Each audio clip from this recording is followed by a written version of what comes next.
On the 30th of July, 2026, about 50,000 people, on foot and swimming, crossed from Morocco into the Spanish city of Ceuta in a single day. At least 83 died. Spain called it an attack on its territorial integrity.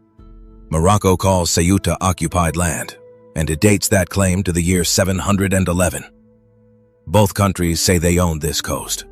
People have been fighting over it for 1,300 years across 14 kilometers of water. In 710, the Visigothic king Witiza died, and Spain broke. The nobles refused his sons and elected a duke named Roderick, so the kingdom spent the next year fighting itself. North Africa had just been taken by the Umayyads, the dynasty ruling Islam from Damascus, whose armies had reached the Atlantic in under a century.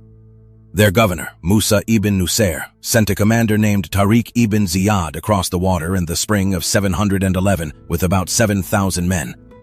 They sailed from Ceuta, the city those 50,000 crossed into.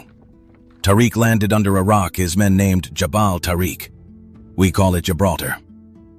That July, Roderick marched south, and somewhere in southern Spain, he was killed. Toledo fell within months. Cordoba's garrison was killed to a man. And when Musa rode into Damascus in 715, he brought thousands of Spanish captives. The famous story goes like this. King Roderick rapes the daughter of Julian, the governor of Ceuta. Julian lends the invaders his ships in revenge, and Tariq burns them so his men know there is no way home. None of it is in the record. It comes from chronicles written 3 centuries later. The one man writing near the events, a Christian in Muslim Spain who mourned the conquest, names no traitor and no burning ships. He says the Visigoths lost because they were already fighting each other for the throne. What made the conquest last came after the battle. Christians and Jews were not forced to convert. They kept their churches, paid a tax Muslims did not pay, and their word did not count against a Muslims in court. Protected and beneath. For the conquerors, that was better business. A convert stops paying. For the taxed, it was a reason to convert. Most eventually did. That settlement held 300 years.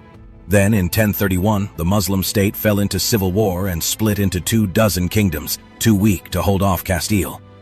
And in those small kingdoms, the protection could fail. In 1066, a mob in Granada killed much of the city's Jewish population. 20 years later, in 1086, those kings sent to Africa for an army. The army came. It won. Then it turned on the kings who had invited it. Follow for part 2.